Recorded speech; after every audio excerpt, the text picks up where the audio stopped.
জনাব মঞ্জুর আহমেদ চৌধুরী, আপনাকে আমাদের অনুষ্ঠানে স্বাগত জানাচ্ছি। জনাব ধন্যবাদ। চৌধুরী, আপনি জানেন যে এই মুহূর্তে খুব আলোচনা হচ্ছে একটা বিষয় নিয়ে। সেটা হলো যে আমাদের এখানে যে জাতীয় সংসদ নির্বাচন আগামীতে হবে, সেই নির্বাচনটা আসলে কিভাবে হবে। আমরা একভাবে নির্বাচন দেখে এসেছি, দীর্ঘদিন ধরে আমরা দেখে আসছি যে যারা জিতে তারা সবগুলি জিতে। এবং নতুন একটা প্রস্তাব উঠেছে, সেটা হলো পিআর পদ্ধতি। এই পিআর পদ্ধতিটা কি, এটা অনেকেই কিন্তু জানেন না। এবং আমরা এটাও লক্ষ্য করছি যে বিএনপির মতো দলরা, বড় বড় দল যারা আছে, যারা ক্ষমতায় যেতে চান, তারা পিআর পদ্ধতিটাকে ঠিক সাপোর্ট করছেন না। বিপরীত দিকে যারা ছোট দল, তারা মনে করছেন যে পিআর পদ্ধতিতে নির্বাচনটা হলে তাদের একটা পার্টিসিপেশন থাকবে দেশের দেশ পরিচালনার ক্ষেত্রে। তো এই যে একটা বিরোধ, বিরোধ তো হতেই পারে, কিন্তু বিরোধটা করার আগে আমরা বুঝতে পারি না যারা সাধারণ মানুষ আমরা কোন দিকে যাব। কারণ আমাদের মধ্যে অনেকেই কিন্তু পিয়ার পদ্ধতিটা কি এটাই তো বুঝি না। আমাদের এই দেশে কখনো কি পিয়ার পিয়ার পদ্ধতি ছিল? পিয়ার পদ্ধতিটা কি সারা দুনিয়াতে কোথাও আছে? থাকলে সেটা কি সাফল্যের সঙ্গে আছে? পিয়ার পদ্ধতিটা কি দুনিয়া জোড়া আগের তুলনায়, প্রতি বছরের তুলনায় কি পরের বছর অধিকতর জনপ্রিয়তা লাভ করছে?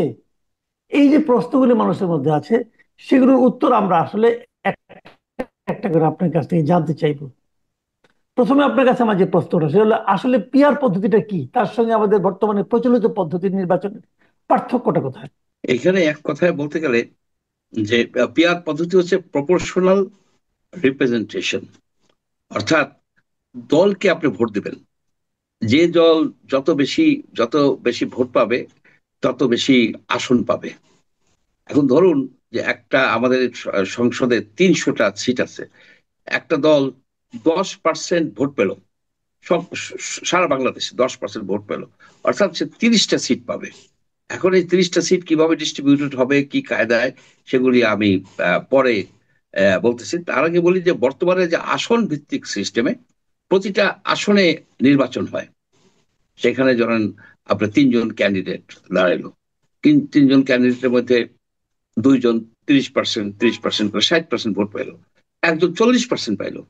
এই যে 40% পাইলো, সে হলো প্লুরালিটি, মানে তিনজনের মধ্যে সে বেশি। এখন সে কিন্তু জি। ওইখানের উইনার। অর্থাৎ 60% লোক ওকে। তাকে ভোট দেয় নাই। এটা সিম্পল উদাহরণ, 60% রাইট, লোক তার তাকে ভোট বিপক্ষে দেয় ছিল, নাই, হ্যাঁ।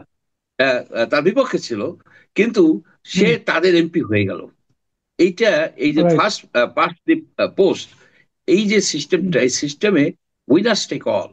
যার ফলে হয় কি, সারা অনেক ক্ষেত্রেই দেখা যায় 30-35% ভোট পেয়ে সে সারা বাংলাদেশ শাসন করতেছে। আর প্রপোর্শনাল রিপ্রেজেন্টেশনে, সংখ্যানুপাতিক সিস্টেমে সবার ভোটই হয় আপনার কার্যকরী হয়, কাউন্ট হয়। সবাই ভোট রাইট। কার্যকরী হয় সারা দেশব্যাপী। মনে করেন একটা ছোট পার্টি, যে পার্টির নাম ধরেন এ পার্টি, এ পার্টি, এ পার্টি সারা দেশব্যাপী 5% ভোট পাচ্ছে, সে 15টা সিট পাবে। কিন্তু এই এ পার্টির এখানে 5% আছে, আর এক জায়গায় 10% আছে, আর এক জায়গায় 3% আছে, এরকম দৈন্য দশা। কোন জায়গায় 30, 40, 50% ভোট নাই যে একটা এমপি হয়ে আসতে পারে। এরকম বহু দল জি। আমরা দেখি এই বাংলাদেশে। তাদের কি করতে হয়? আওয়ামী লীগ, তাহলে বিএনপি, আগে তো জাতীয় পার্টি ছিল এক সময়, এদের ধর্ণা ধরতে হয়, এদের হাতে পায়ে ধরে একটা দুটা সিট নেয়, তার জন্য তো অনেক খেসারত আহ, দিতে জি। হয়। অনেক সময় আবার তারা সিটটা নিয়ে হুম। আবার আরেকজনের কাছে বিক্রি করে দেয় কোটি কোটি টাকায়। এই ধরনের ঘটনা ঘটে। এখন জি। ধরেন আমি জি। আর একটু এক্সপ্লেইন করি জি। যে পিআর পদ্ধতিতে প্লিজ। নির্বাচন হলো। এখন অনেকেই প্রশ্ন করতেছে যে একটা পার্টি জিতে গেল, সে মনে করেন 100 বা 150 সিট পাইছে, 50% ভোট পেয়ে গেছে, সে 150 সিট তার। এখন তো সে বিক্রি করা শুরু করে দেবে, এখন তো সে এমপি সিট, এটা তো ভয় পায় লোকে, কিন্তু আসলে সেই সুযোগ নাই। আপনার পিআর পদ্ধতির মধ্যে কতগুলি সিস্টেম আছে। একটা আছে কি, পার্টি লিস্ট। আচ্ছা, এক মিনিট, আপনার আপনাকে আপনাকে আপনাকে একটু থামাই আমি। কিন্তু আপনি এখন পর্যন্ত যেটা বললেন, এতটুকু শুনে কিন্তু আমাদের মতো সাধারণ মানুষের মনে হতে পারে যে পিয়ার পদ্ধতিটাতে জনগণের যে মতামত, তার একদম যথার্থ প্রতিফলন ঘটছে, এটা মনে হতে পারে। এর টেকনিক্যাল কিছু কিছু প্রবলেম গুলো আমি একটু পরে আপনাকে আমি জানতে চাইবো, আপনি আমাকে বলার চেষ্টা করবেন। কিন্তু আমার প্রশ্নটা হলো যে এই পিয়ার পদ্ধতি কি সারা দুনিয়াতে খুব একটা গ্রহণযোগ্য পদ্ধতি হিসাবে বিবেচিত হচ্ছে? আপনি সারা দুনিয়াতে 85টা দেশে আপনার পিআর পদ্ধতি চালু আছে, কম বেশি কোথাও মিক্সড পদ্ধতি, 85টা কোথাও দেশে? 85টা দেশে, 85টা দেশে। এবং গণতান্ত্রিক যে দেশগুলি আছে, এই চায়না, নর্থ কোরিয়া, জি। রাশিয়া, রাশিয়াকে এখন গণতান্ত্রিক বলা যায়, এই ধরনের কয়েকটা দেশ বাদে গণতান্ত্রিক কান্ট্রিতে আপনার যে নির্বাচন হয় তার 2/3, মানে 2/3 নির্বাচন হয় কিন্তু পিআর পদ্ধতিতে। আমাদের যেমন প্রতিবেশী নেপাল, তারপর শ্রীলঙ্কা, এখানে কিন্তু পিআর পদ্ধতি চালু হয়েছে। এখন পিআর পদ্ধতির শ্রীলঙ্কায় হয়েছে? অনেক, হ্যাঁ হ্যাঁ, অনেক ভ্যারিয়েশন আছে, অনেক রকমের ভ্যারিয়েশন আছে। ওকে। আমাদেরও ওকে। তো একটা পিআর পদ্ধতি আছে, বাংলাদেশেও আছে। আপনার যে মহিলা সিটগুলি যে দেয়া হয়, সেগুলি কি পদ্ধতিতে জি। দেন? আপনি প্রপোর্শনাল দেন। যে পার্টি খুবই ইনডাইরেক্ট হয়, যে পার্টি যে কয়টা আচ্ছা। সিট হ্যাঁ। পাইছে সেই অনুসারে তো হুম, দেওয়া হুম, হুম। হচ্ছে। এই এগুলি এখানেও তো আছে, অলরেডি আছে। Right, right. এখন আমি যে জিনিসটা বলতে চাচ্ছি যে পিয়ার পদ্ধতি কিছুটা জটিলতা আছে, পিয়ার পদ্ধতি কিছু জটিলতা আছে, কিন্তু এটার হুম। অ্যাডভান্টেজ গুলি কিন্তু অনেক অ্যাডভান্টেজ। যেমন আপনার কোনো, আমি অ্যাডভান্টেজ গুলো আগে একটু বলে নেই, তারপরে জি। আপনি টেকনিক্যাল সাইডটায় যাই। যে কোনো ভোট নষ্ট হয় না। আপনি যদি ধরেন হুম। যে থ্রেশহোল্ড, আচ্ছা। যেটা এক্সক্লুশন থ্রেশহোল্ড বলা হয়, অর্থাৎ হুম। আপনার এর নিচে ভোট পাইলে হুম। আপনি ধরা হবে না। যেমন ধরেন প্রথমে 1% ধরতে পারেন আপনি, যে পার্টি 1% ভোট পাবে সে 3টা সিট পাবে, রাইট। যে পার্টি 2% ভোট পাবে সে 6টা সিট পাবে। এইগুলি আবার ক্যালকুলেশনের পদ্ধতি আছে, এগুলোকে ড্রুপ পদ্ধতি বলে। আবার আরেকটা পদ্ধতিও আছে এইখানে। ওই টেকনিক্যালিটির মধ্যে আমরা না যাই বলতে পারি যে থ্রেশহোল্ড আছে একটা, 1%-এর নিচে যে দল ভোট পাইছে তার ভোট গণ্য করা হবে না, সেটুকু আচ্ছা। নষ্ট হইতে পারে। আচ্ছা, আমি কিন্তু এখন এই টেকনিক্যাল বিষয়টা রাখলাম। যে আমি একটা জিনিস জানতে চাচ্ছি, সেটা হলো যে এই যে পেয়ার পদ্ধতি আপনি বলতে চাচ্ছেন যে এই পর্যন্ত এই দেশে, এই পৃথিবীতে 85 দেশে আছে, তাহলে মোটামুটি একটা জনপদ্ধতি হতে পারে। তাই যদি হয়, তাহলে আমাদের যে নির্বাচন ব্যবস্থার সংস্কার যে কমিশনটা হলো, সেই কমিশনের রিপোর্টে কোনোভাবে পিয়ার পদ্ধতি নিয়ে কোনো রকম আলোচনা হলো না কেন? এটা তারা, বিএনপি তো এটা চাবে না, বড় দল চাবে না, আওয়ামী লীগও কখনো চায় নাই পিয়ার পদ্ধতি, বিএনপিও চাবে না। কারণ কেন চাবে না সেটা আমি পরে তারা আসতেছি। না চাক, কিন্তু হ্যাঁ, কমিশনটা তো কোনো পলিটিক্যাল পার্টি ছিল না, কমিশনটা তো ছিল বুদ্ধিজীবী টাইপের কিছু এনজিও লোকজন করছিল। আমাদের সংবিধান সংস্কার কমিশন কিংবা আমাদের নির্বাচন মানে এই সংস্কার কমিশন, এই দুই কমিশনের কোথাও পিয়ার পদ্ধতি নিয়ে একটা কথা বলা হলো না কেন? এটা মনে করি কি ইচ্ছাকৃত ভাবে তারা বলে নাই, যেহেতু বিএনপি বড় পার্টি, তারা ক্ষিপ্ত হইতে পারে। তাছাড়া আপনি আরেকটা জিনিস দেখেন, এই যে অনেকগুলি কথা তারা বলছে এই আম, হুম। নির্বাচন সম্বন্ধে, তারা কিন্তু কখনোই বলে নাই যে পলিটিক্যাল পার্টিগুলির মধ্যে গণতন্ত্র থাকবে। এটাও কিন্তু তারা বলে নাই। এখানে হুম। এটাও বলে নাই হুম। হুম। যে তারা যদি আহ, ঠিক টাইম মতো 2 বছর 3 বছর অন্তর কাউন্সিল না করে তাদের এই আপনার আহ, নিবন্ধন স্থগিত হয়ে যাবে, এ ধরনেরও ব্যাপার নাই। একজন হুম। দুই টার্মের বেশি প্রধানমন্ত্রী হতে পারবে না, কিন্তু একজন একটা দলের আজীবন প্রধান থেকে যাচ্ছেন, এরকম অনেক আছে। সেগুলির বিষয়ে কিন্তু এরা সম্পূর্ণ নিশ্চুপ হয়ে আছে। যদি পার্টির ভিতরে গণতন্ত্র না থাকে হুম। তাহলে তো, সুতরাং তাদের যে এই এই যে সংস্কার কমিশনের যে রিকমেন্ডেশন, আমি খুব একটা গুরুত্ব দেই না। যেমন ধরেন, এটা আমি আগেও বলেছি যে পিয়ার পদ্ধতি, প্রফেশনাল নির্বাচন, মানে রিপ্রেজেন্টেশন নিয়ে একটা কথা কেন বলা হবে না, আলোচনা কেন হবে না? তারা তো আলোচনাও করে নাই। এখন এরা বুঝতে পারছে, ছোট ছোট দল, তারা সবাই এগুলি বলছে। না, এখানে যে কয়েকটা অ্যাডভান্টেজের কথা বললাম, যে একটা হচ্ছে ভোট নষ্ট হয় না, এটা বোঝা গেল। জি। আর একটা হচ্ছে জি। নমিনেশন বেচা কেনার কোনো সুযোগ নেই আপনার। এখানে ওকে। লিস্ট হচ্ছে র্যাঙ্ক লিস্ট। আপনি ধরেন যে একটা পার্টি 30% ভোট পাইলো, 30% ভোট পাইলে সে 90টা সিট পাবে।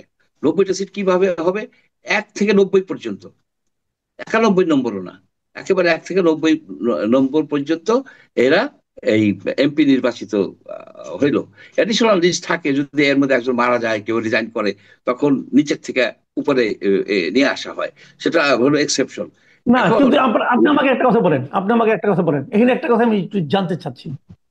এখানে আমি এই যে বিষয়টা জানতে চাই সেটা হলো, এই ধরা যাক একটা পলিটিক্যাল পার্টি সে 3% ভোট পেল, তাহলে সে 300 আসনের মধ্যে সে 9টা আসন নয়টা পাবে। আসন। এই তো, কোন হুম। কোন 9টা পাবে? আচ্ছা, কোন সেটা যে 9টা পাবে? জিওগ্রাফিক্যাল তাকে আপনি কোন কোন নয়টা 9টা পাবে। আসন দেবেন? আচ্ছা, সেটা আর একটু হ্যাঁ। পরে এক্সপ্লেইন করি, সেখানে একটু জটিলতা আছে। সেখানে একটু জটিলতা আছে। হুম। যেমন ধরেন, আমি প্রথম থেকে আসি, যে একটা পার্টি 30% ভোট পাইছে, 30%-এর বেশি এই সিস্টেমে পাওয়ার কোনো কায়দা নাই, মানে বাংলাদেশের যে অবস্থা, হুম। 90টা সিট পাইছে। যেহেতু সে ফার্স্ট হয়েছে হুম। 30% পায়া, তার ওই 90টা সিট সে নিয়ে নেবে 300 সিটের মধ্যে, যেখানে যেখানে সে প্রেফারেন্স দিচ্ছে, first preference, second preference, third preference, 3টা প্রেফারেন্স সে দিতে পারে ইচ্ছা করলে, যে সে 90টা সিট নিয়ে নিল। এখন তার পরবর্তী দলটা মনে করেন যে 20% ভোট পাইছে, অর্থাৎ সে 60টা সিট পাবে। এখন 60টা সিট, ওই 90টা বাদে, 90টা তো নেওয়া হয়ে গেছে, এখন সে 60টা সিট পাবে, সে বাইছে নেবে। এখন সেখানে তার প্রেফার্ড না হইতে পারে, ফার্স্ট প্রেফারেন্স না হইতে পারে তার এমপি গুলির, অথবা সেকেন্ড প্রেফারেন্সে যাবে, তার যে কোন ইসে যাবে। আরেকটা কথা হচ্ছে কি, এমপিরা তো শুধু একটা সিটের জন্য না, নির্বাচিত এখানে হন কিন্তু না, একটা জিনিস তারা ক্লিয়ার হলো সারা না, আমি বলি বাংলাদেশের আপনাকে। জন্য। এখানে কিন্তু একটা জিনিস, না এখানে তবু একটা জিনিস আমি ক্লিয়ার করি আপনাকে, আমার কাছে কিন্তু ক্লিয়ার হলো না। যেমন ধরেন, তাহলে পলিটিক্যাল পার্টি সিদ্ধান্ত নেবে তারা কোনগুলি নেবে, তাহলে সেখানে জনগণের যে পছন্দ অপছন্দ তার কি মূল্য থাকলো? আমি এক্সাম্পল দিয়ে বলি। ধরা যাক জাতীয় পার্টি রংপুরে খুব ভালো করে, কারণ যে রংপুরের মানুষ জাতীয় পার্টিকে পছন্দ করে, কথার কথা, এর বাস্তবতা অনেক চেঞ্জ হয়ে গেছে। পরেও তারপরে বাস্তবতা ধরে এটা। নিচ্ছি রংপুরে মানুষ জাতীয় পার্টিকে পছন্দ করে। এখন যারা ক্ষমতায় আছে, বিএনপি জিতে গেল, বিএনপি মনে করেন আপনার 35% আসন পেল। এখন বিএনপি তার পছন্দ অনুযায়ী রংপুরের সবগুলি নিয়ে নিল। সে ভাবলো না, রংপুরে সেটা তো পরবর্তী সময় দাঁড়ান, তাদের একটা প্রভাব দরকার, সেটা তো তাহলে সে এটা আপনি দিতে পারবে। কিভাবে দিবেন?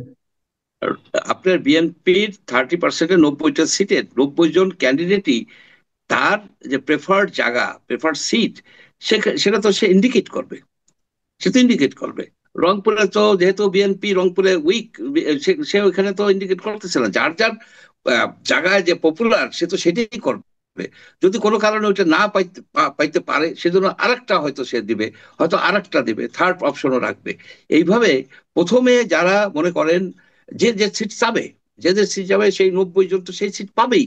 এখন যে পরবর্তী দল 20% পাইছে, 60টা সিট, ওই 90টা বাদে তার বাইছে নিতে হবে, ওই 90টা বাদে বাইছে নিতে হবে। বাইছে সে নিয়ে নিতে পারে, এবং সেখানে বাস্তবতা যেটা হয়, যে যেখানে স্ট্রং সেখানে ক্যান্ডিডেট তো সে দেয়, সেখানে ক্যান্ডিডেট তো দেয়।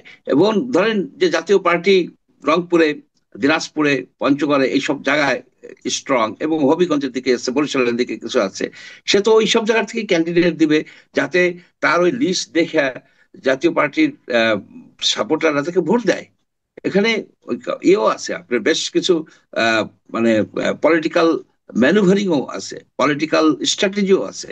এখানে এখানে লাস্টে যারা এটা পাবে সিটগুলি, মনে করেন ছোট্ট একটা দল 2% পেয়েছে 6টা সিট, তাদের জিওগ্রাফিক্যাল লিঙ্কেজ, অর্থাৎ সিটের সাথে লিঙ্কেজটা তেমন ভাবে থাকবে না, এটাই বোঝা যায়, তেমন ভাবে না থাকারই সম্ভাবনা আছে।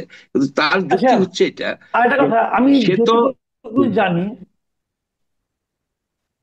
আমি যতটুকু জানি যে এরই মধ্যে নির্বাচন সংস্কার কমিশন তারা, অথবা আপনার মানে সংবিধান সংস্কার কমিশন, তারা দ্বিকক্ষ বিশিষ্ট পার্লামেন্টের কথা বলে, এবং সেখানে তারা চোখ বলেছে। তো এটা এটাও কিন্তু আমার কাছে মনে হয়েছে একটা সমাধান হতে পারে, যে আজকে যেহেতু উচ্চ কক্ষে গেলে পরে উচ্চ কক্ষের তো সরকার পরিবর্তন করার কোনো সুযোগ থাকবে না, সেক্ষেত্রে উচ্চ কক্ষে এটা কিন্তু চালু করা যেতে পারে। কিন্তু আমি দেখছি বিএনপি তাতেও রাজি না। তো এই বিএনপির রাজি না হওয়াটাই তো মনে হয় বেশি, মানে আপনার গ্রহণযোগ্য হচ্ছে, কারণ তারা বড় দল।